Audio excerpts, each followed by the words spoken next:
terakumulasi. Maka boleh jadi kita berusaha bekerja, sehari belum dapat, 2 hari dagang belum dapat, tenang. Begitu antum 3 hari, tiba-tiba dagangan diborong habis.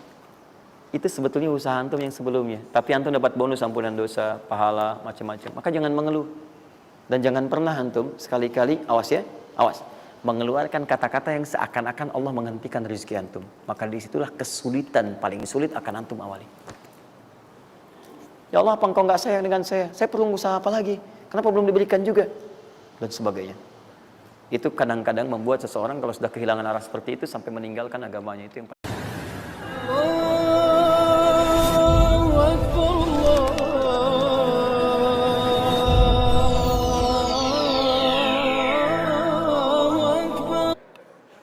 satu, yang lewat usaha itu ikhtiar. Ya, buka Quran surah 39, Quran surah 53 ayat 39. An-Najm ayat 39. Wa allaysa lil insani illa ma sa'a. Wa allaysa lil insani illa ma sa'a. Wa allaysa lil insani, bahkan setiap manusia itu, awas, illa ma sa'a, akan mendapatkan rizki, akan mendapatkan hasil dari apa yang telah ia usahakan dengan sungguh-sungguh. Jadi kalau Anda ingin mendapatkan apapun, mau dapat pahala, dapat rezeki, dapat ini, dapat itu, maka semua bergantung yang pertama pada tingkat kesungguhan usaha Anda. Usaha yang serius, yang sungguh-sungguh disebut dengan sa'a, yas'a, sa'yan. Sa'a, yas'a, sa'yan.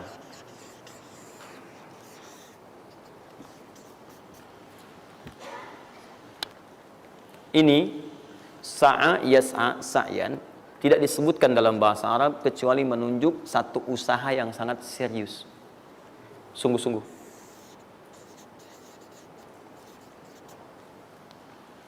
Rizki yang pertama ini sifatnya kata Al-Quran, langsung Allah yang menyampaikan. Kalau Anda mau mendapatkan rizki itu, baik yang sifatnya materi, uang, rumah, mobil, pakaian, makanan dan sebagainya, maka Anda mesti serius usaha. Usaha yang serius. Saya belum bicara bagaimana cara usahanya, tapi Quran ingin membangun komitmen dulu. Anda mau usaha enggak? Anda usaha, saya kasih kata Allah. Jadi kalau Anda enggak usaha, enggak akan turun rezeki. Ya, enggak ada rezeki turun dengan cuman diam aja, enggak ada. Anda mesti usaha. Saat saya berada di Mesir, ada 2 mahasiswa itu saling, mereka paham Quran. Mereka diskusi ingin membuktikan kebenaran Quran. Yang satu cara berpikirnya benar, yang satu keliru. Yang satu berkata, Allah kan sudah jamin rezeki kita akan diberikan, ya kan? Sampai kita wafat sempurna rezeki. Jadi nggak nyari pun pasti dikasih. Cara berpikirnya seperti itu. Ini yang dipakai oleh orang liberal sekarang. Nah, maksudnya logika semacam ini. Yang satu lagi berkata, memang Allah kasih, cuman kita mesti usaha. Dia sebutkan beberapa ayatnya. Yang satu bertahan dengan pendapatnya, dia ingin buktikan, saya masuk nanti ke masjid. Kalau di Timur Tengah itu suka ada zawiyah, tempat-tempat khusus untuk ibadah. Dia masuk ke dalamnya, sembunyi di belakang meja. Nah, di masjid itu suka ada muhsinin, para donatur, yang itikaf kasih makan, kasih makan. Hari pertama semua dikasih, dia tidak, karena ngumpet. Karena perjanjiannya nggak boleh ada usaha apapun. Hari kedua, dia masih ngumpet, nggak dikasih. Semua dikasih yang ada. Hari ketiga, sudah lapar sekali, sudah nggak tahan. Begitu udah dikasihkan, yang muhsinnya tanya, hal min akhar, ada lagi yang lain nggak? DKM jawab, karena nggak tahu, kan ngumpet. Nggak ada yang lain. Baik, kalau gitu saya kasih ke tempat lain. Karena beranjak mendengar suara itu, dia langsung kasih kode dengan berdaham. Kaget kan DKM. Begitu dibuka, ada orang ngumpet di belakang meja, sudah kelaparan. Akhirnya dia ada orang satu lagi di sini, langsung dikasih bagiannya sampai dengan 3 bungkus. Begitu dikasihkan itu, teman yang kedua tadi yang mengatakan mesti ada usaha, langsung mengejar pada teman yang bersembunyi. Dia katakan, kan saya bilang dari awal, rezeki itu mesti dicari, walaupun dengan sama. Saya juga sama, Ustadz pemateri misalnya kan, begitu kehausan ya, dia kan, misal panitia datang, macam-macam lah. Misal tuh. Enggak, itu contoh. Saya nggak biasa ceramah sambil minum. Ya.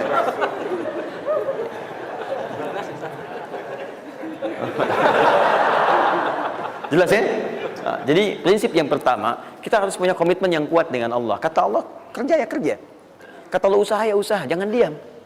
Di usaha itu sepanjang keluar yang disebut usaha dari dalam tubuh kita, kaki melangkah, tangan bergerak gitu kan, kemudian mulut berbicara, bersuara, atau telunjuk menunjuk aja, ada usaha, rezeki turun.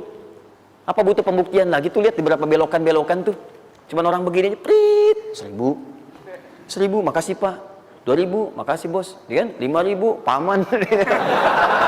Om. Jelas ya, paham ya? Nah, ini yang pertama, usaha yang serius. Nah, ini langsung dicontohkan oleh Allah. Bahkan kalau Anda serius,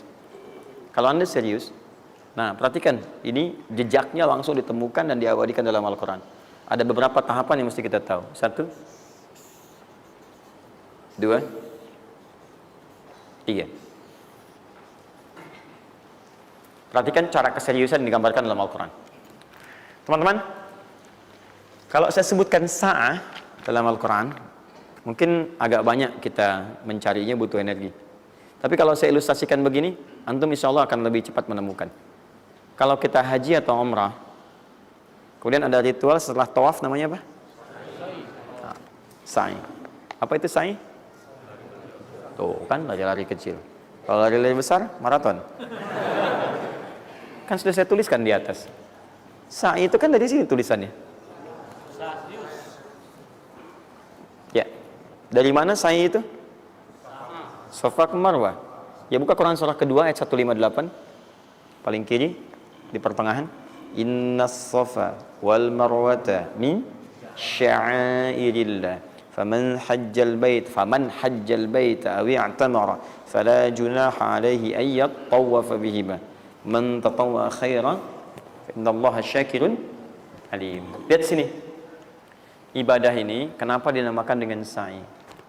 Dan sementara orang sekarang agak kurang tepat menerjemahkan dengan lari-lari kecil. Dalam bahasa Arab lari kecil bukan sa'i. Dalam bahasa Arab lari-lari kecil itu bukan sa'i. Ingat baik-baik kalimat ini. Kenapa dinamakan dengan sa'i? Karena di tempat ini pernah ada satu sosok yang sangat bersungguh-sungguh untuk berusaha.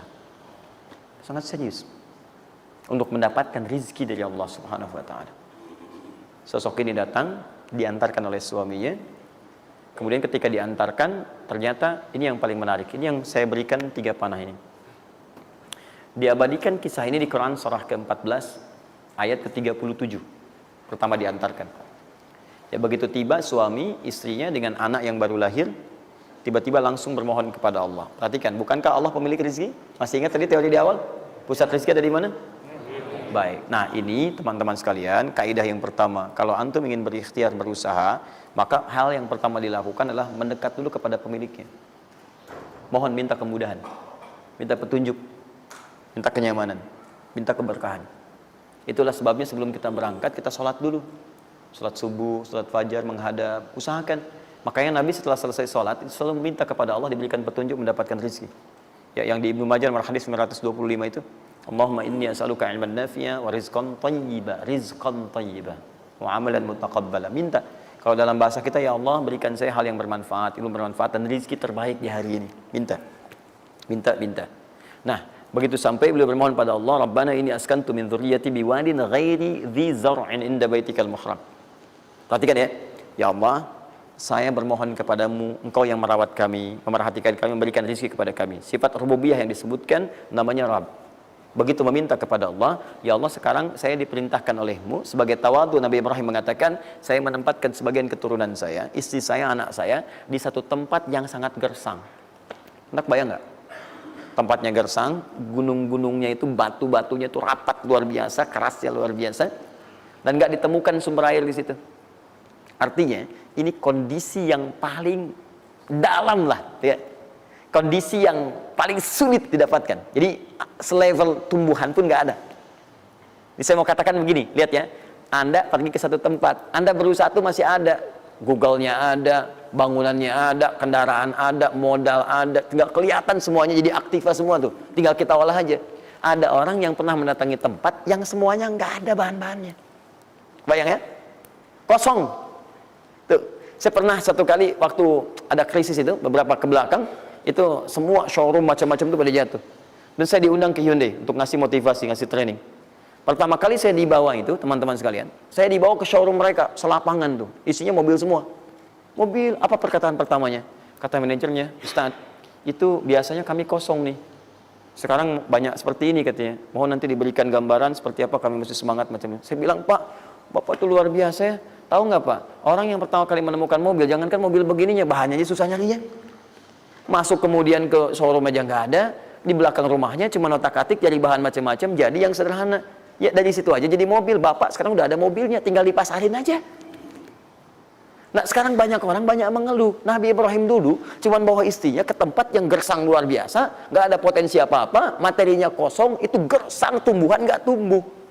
Apa yang terjadi? Begitu sampai di situ, satu kalimat ketika meninggalkan Ibrahim istrinya Sayyidah Hajar dengan anaknya Ismail alaihissalam, maka pertanyaan pertama dalam satu riwayat, ahadza min amrillah, apakah semua ini ketetapan Allah? Maka dijawab bala. Perhatikan prinsipnya, selama ini ketetapan Allah, maka Allah tidak akan menyia-nyiakan saya. Dan rizki telah Allah tetapkan kepada kita, maka Allah tidak akan pernah menyia-nyiakan kita. Paham ya?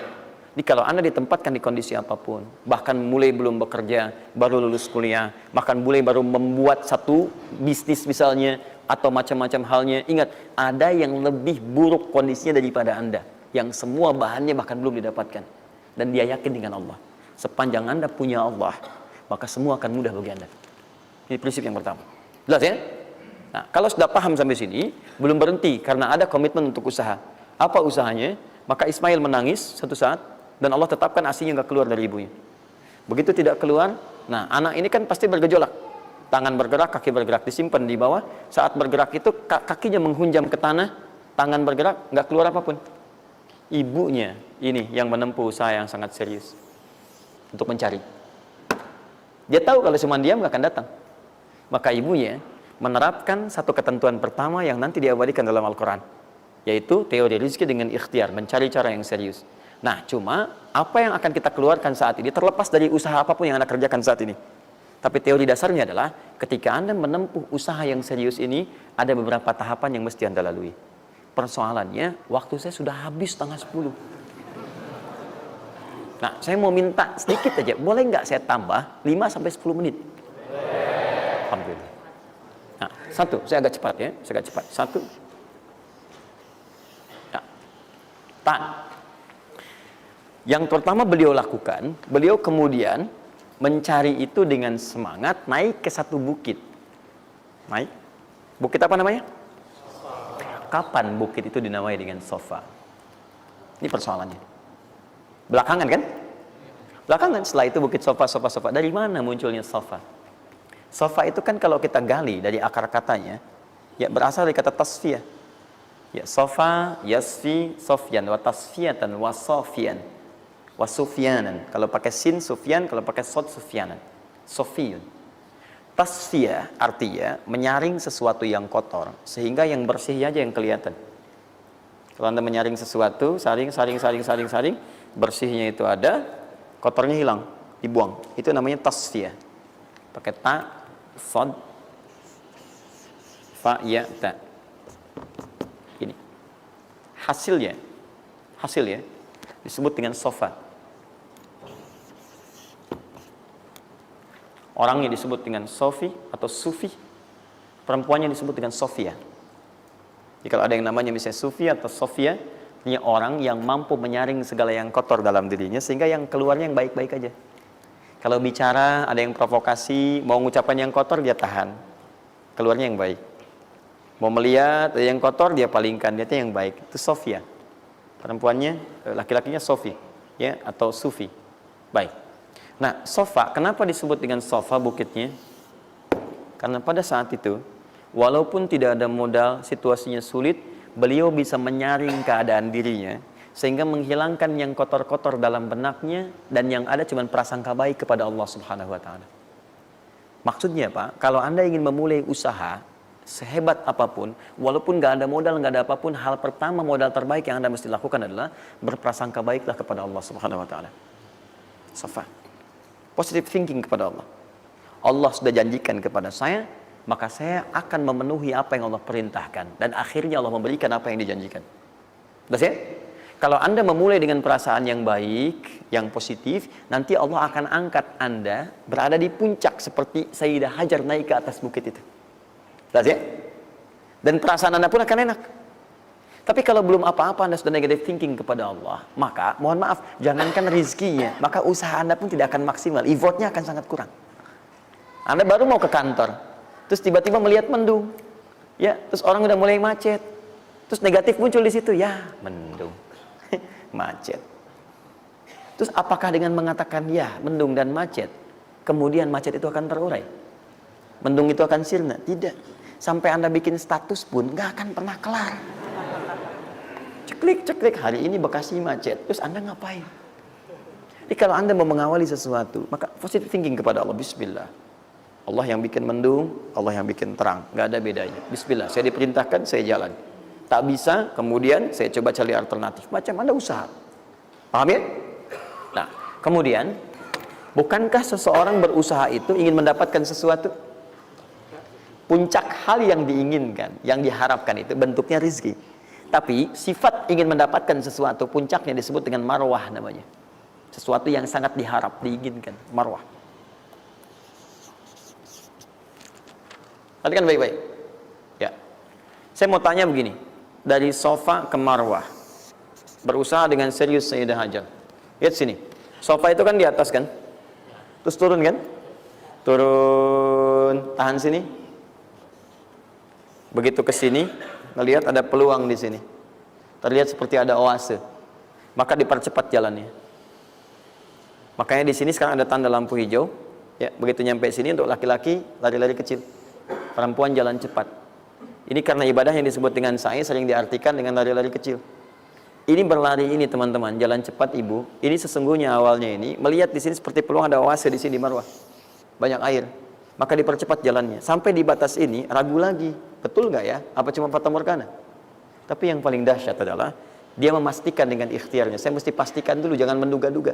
Dikejar sampai ke atas. Begitu kepastiannya tidak ada sama sekali. Ternyata fata morgana saja. Dari sini balik lagi, mungkin di sini ada. Ya, balik lagi ke tempat tadi, balik dilihat sini kayak ada betul di sini. Balik nyampe sini fata morgana. Bolak-balik, bolak-balik, bolak-balik sampai dengan 7 kali. Ya, dari sini ke sini 1. Sini ke sini 2. Ini 3, 4, 5, 6, 7. Ingat, sofa selalu genap, marwah selalu ganjil. Kalau Anda umrah, kemudian tiba-tiba Anda merasa berakhir selesai, tapi posisi Anda di sofa kemungkinan cuma 2. Kalau bukan Anda kurang baru 6 kali, atau Anda terlampau soleh 8 kali. Pasti di sini. Nah, apa hikmahnya? Proses ini disebut dengan sa'i. Perhatikan baik-baik. Tahan, fokus. Ketika Anda berusaha teman-teman, maka mulailah dengan berpositive thinking kepada Allah. Tapi ingat, usaha Anda tidak akan selamanya ada di atas.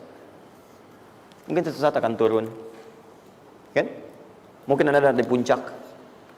Mungkin suatu saat Anda turun. Mungkin kadang ada di puncak. Kadang stabil aja. Tapi kalau Anda melihat peluang, cepat kejar selama peluang itu baik. Itulah yang dimaksud dengan kompetisi yang sehat. Anda dapatkan kejar. Ada tender, ikut tender dengan cara yang baik, cara yang normal. Ikut. Kalaupun bukan rezeki Anda, nggak ada masalah. Dan jangan pernah macam-macam lah.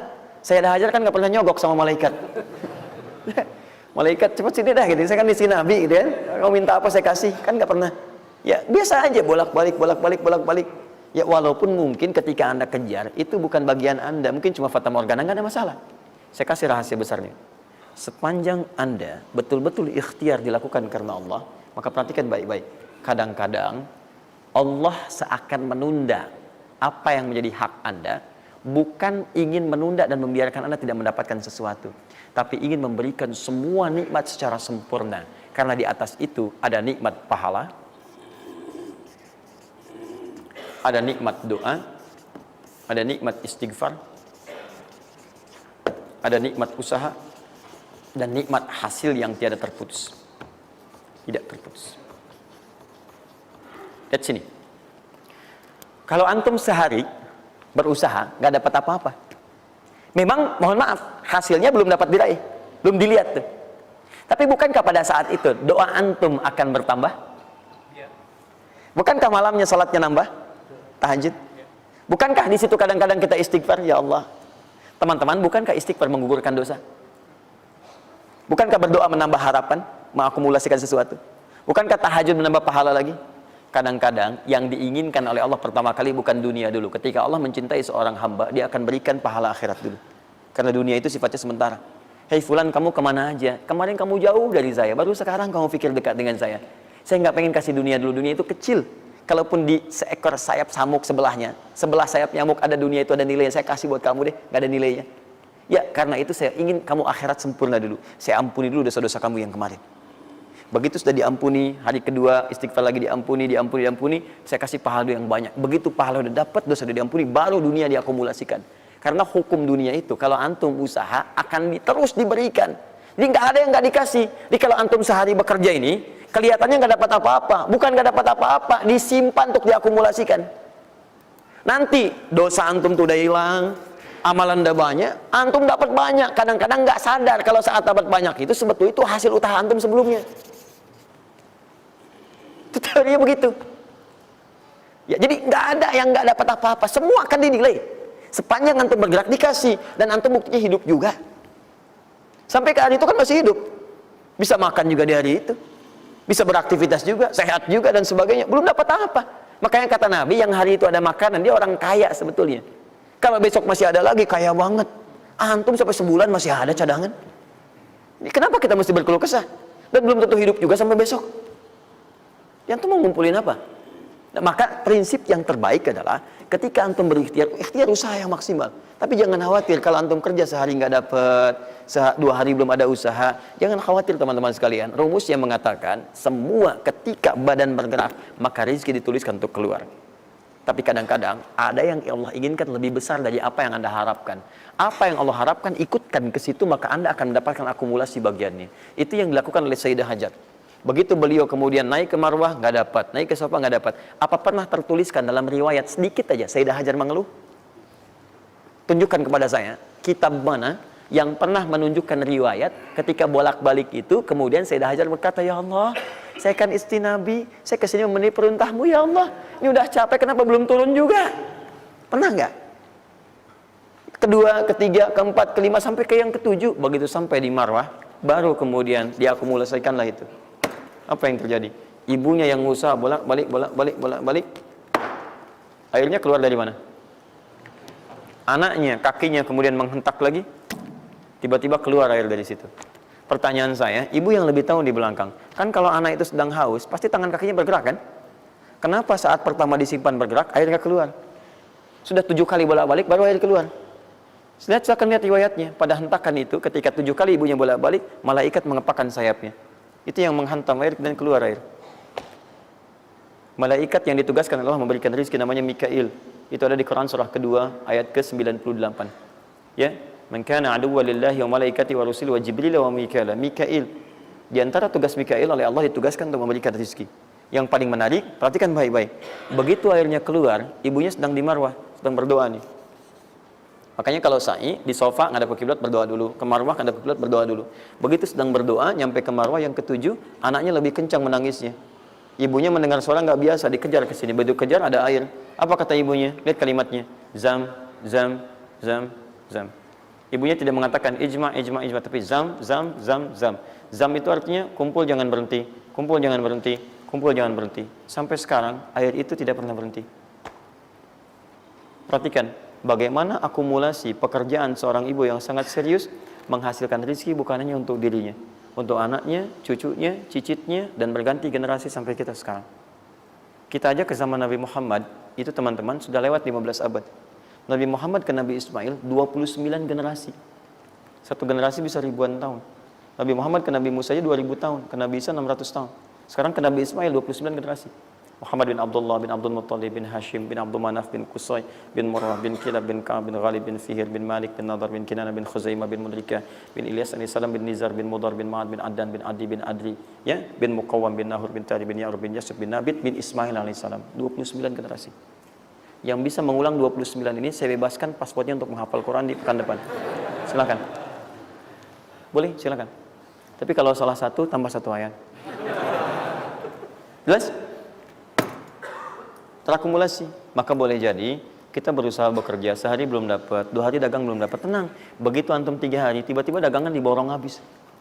itu sebetulnya usaha antum yang sebelumnya. Tapi antum dapat bonus ampunan dosa, pahala, macam-macam. Maka jangan mengeluh.